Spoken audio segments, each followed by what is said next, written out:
कार्यकर्ता हरियाणा सरकार मुर्दाबाद मुर्दाबाद मुर्दाबाद हरियाणा सरकार हो बर्बाद हमारी मांगे पूरी करो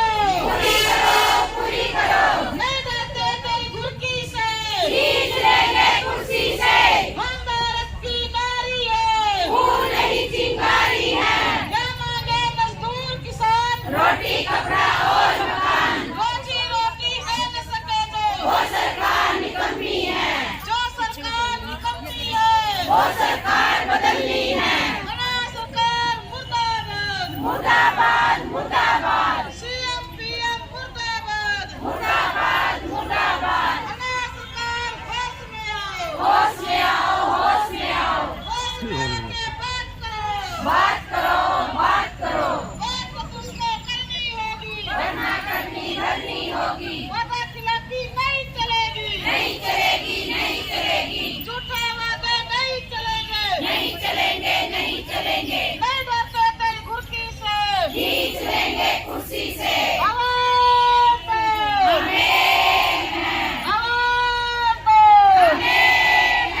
धन्यवाद। हो गया जी आपको? आज हमारा 72वां दिन हड़ताल था और तो बैठक के लिए किसी का आया बुला? हाँ जी, कल बैठक के लिए बुलाया था और उसमें खट्टर के सीएम के चीफ सेक्रेटरी राजेश कुल्लर थे और अपने एमडी थे राजनारायण और अपने अधिकारी थे बाकी एनएचएम के और हमारी स्टेट कमेटी पूरी थी। उसके अंदर जो पीछे वार्ता हुई थी उसी के ऊपर ही सारी बातचीत हुई। जो पिछले दौर की वार्ता थी उसके बीच में वही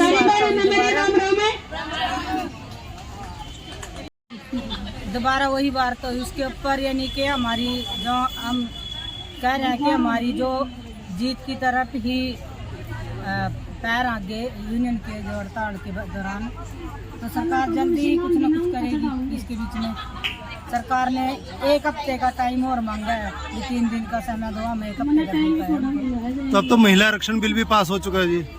हाँ जी, महिला आरक्षण बिल उन्होंने 50% मेरे ख्याल में पास किया है और करना भी चाहिए। आप लोगों में तो ठीक बात है। तो कहीं ना कहीं उम्मीद नजर आती है आपको आपकी मांगे पूरी होगी? ये तो उम्मीद है हमें भी। हमारी कौन सी मांगे आपकी? मेन हमारी फिक्स में बढ़ोतरी, जो 26,000 न्यूनतम वेतन मांग रहे हैं, PFI की सुविधा दी जाए और रिटायरमेंट पे जब आशा वर्कर लग जाए तब कुछ मिले और इनके महंगाई भत्ते से इनको जोड़ा जाए और इनकी बैठने की व्यवस्था, इनके सारे ही कुल टोटल मिला के हमारी 8-9 मांगे थी जिसपे उन्होंने यस किया है। और अब देखते हैं सीएम साहब क्या करते हैं। वो हमारे आशा वर्करों के दबाव, एकता और इनके जो संघर्ष है इनके ऊपर की बात है। जो देखते हैं सरकार पे कितना दबाव चलता है, हम पे दबाव पूरा रखेंगे अपनी आशा वर्करों का। तो मांगे ना पूरी होने पर आगे कोई रणनीति तैयार की आपने? मांगे ना पूरे होने पर आगे की रणनीति हमारी है कि अब कल को 18 अक्टूबर और 19 को 24 घंटे का हमारा पड़ा हुआ है सीएम के आवास पे और उसके बाद 30 तारीख को संसद मार्च है दिल्ली में, वहाँ जाएंगी सभी आशा वर्कर पूरे हरियाणा की। अब तक किस किस को ज्ञापन दे चुके हो आप?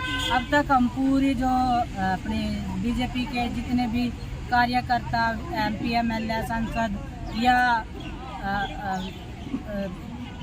विपक्ष की पार्टियां, उनको भी हम दे चुके हैं। अब जेल भरो आंदोलन भी कर चुके हो, अब इसके अलावा क्या करोगे? जेल भरो आंदोलन भी कर चुके हैं, ललकार रैली में भी आ चुके हैं। हमने सरकार को CM सिटी में आके पूरी हरियाणा के आशा वर्करों ने ललकारा दिया। हम कहना चाहते हैं सरकार समय आते हमारा जो समाधान पूरी आशा वर्करों कर दे तो इन्हें कोई शौक नहीं है, ये काम पे जाएंगी।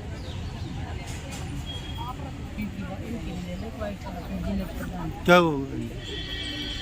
सर हम ये कहना चाहते हैं कि सरकार ने जब सूझ भी दी आशा वर्कर यूनियन की, तो पूरी परीक्षा लेने के बाद जो हमारी पहली बातचीत हुई तो वो 66 दिन के बाद बातचीत हुई।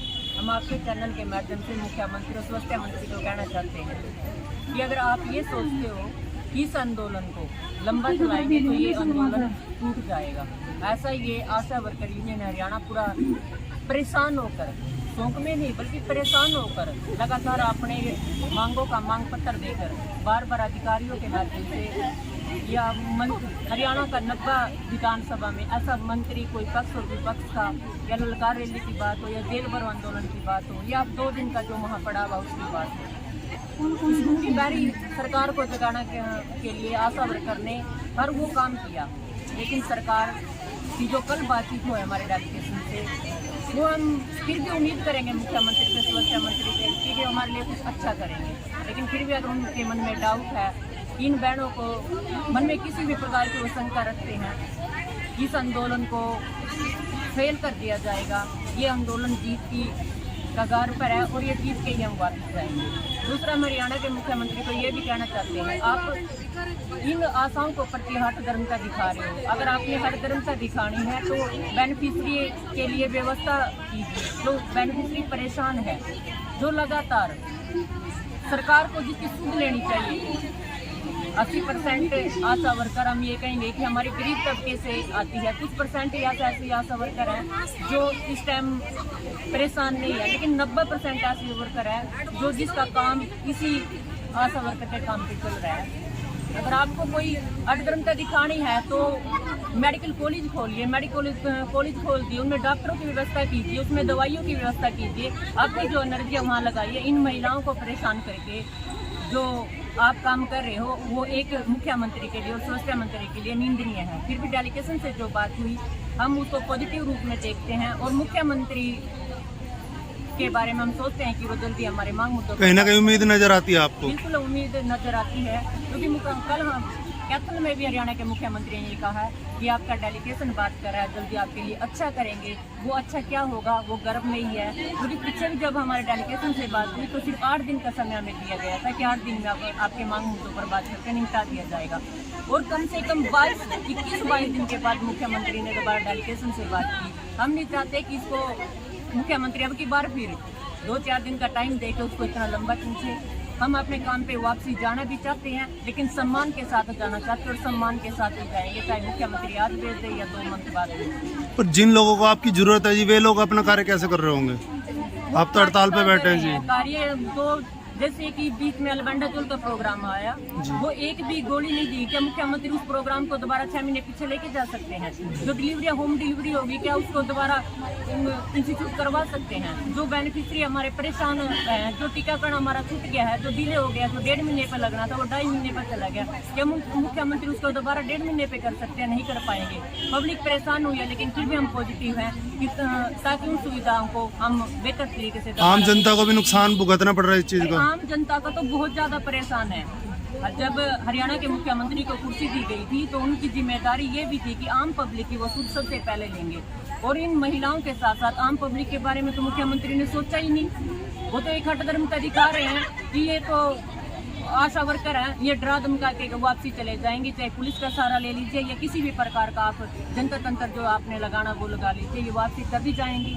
परेशान हम भी हैं कि आम पब्लिक हमारी परेशान है, क्योंकि हमने जब हम यहाँ से जीत के जाएंगे तो हमें उन बेनिफिशरियों के बीच में ही जाना है, इसलिए हमें उनकी ज़्यादा परेशानी है कि जब उनके बीच में हम जाएं, हम उनको बता भी नहीं सकते कि उनकी वजह से हम परेशान हैं। लेकिन फिर भी चाहे मुख्यमंत्री ने जनसंवाद किया, उसके साथ साथ हमने गांव में जनसंवाद के माध्यम से, कैंडल मार्च के माध्यम से उनको अवगत कराया है कि हमारे 4000 मानदेय को मुख्यमंत्री कभी 19,600 बता रहे हैं, कभी 14,600 बता रहे हैं। जो हम तो ये कहेंगे कि 4000 मानदेय भी अगर बीजेपी सरकार के प्रवक्ता चैनलों पे बैठ के ये कहते हैं कि हम हरियाणा में सबसे ज्यादा आशा वर्कर को दे रहे हैं, तो उनके लिए इससे ज्यादा शर्म की बात नहीं है मुख्यमंत्री और स्वास्थ्य मंत्री।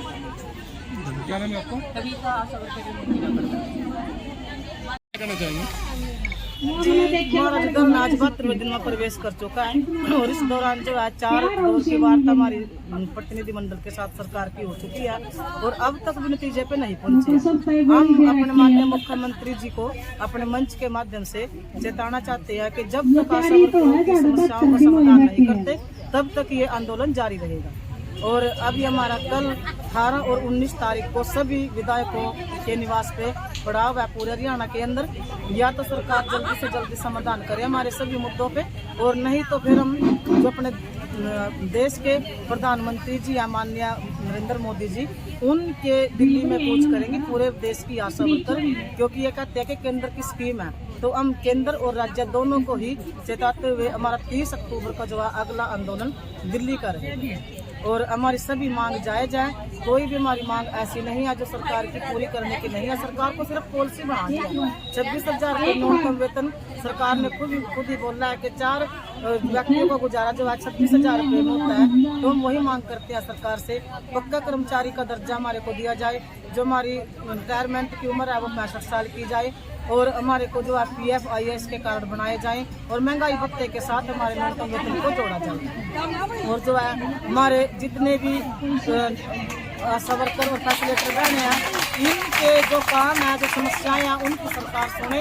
और जल्दी से जल्दी इन समस्याओं का समाधान करे सरकार। और हम यही अपील भी करते हैं और सरकार से गुजारिश भी करते हैं कि जल्द से जल्द हमारी सभी समस्याओं का समाधान किया जाए। ये आशा वर्कर इतना लंबे टाइम से आंदोलन में है। सरकार कहती है बेटी बचाओ और बेटी पढ़ाओ। हम सरकार से पूछना चाहते हैं किस तरीके की बेटी बचाओ और बेटी पढ़ाओ का नारा है सरकार का? क्या हम आशा वर्कर इस प्रदेश की बेटियां नहीं है? सरकार ने जो है हम आशा वर्करों से तीज का त्योहार भी हमने अपने धर्म स्थल पे मनाया, हमने जो है जन्माष्टमी का त्योहार भी यही मनाया, बहन भाई का त्योहार जो है रक्षाबंधन का वो भी हमने यही मनाया।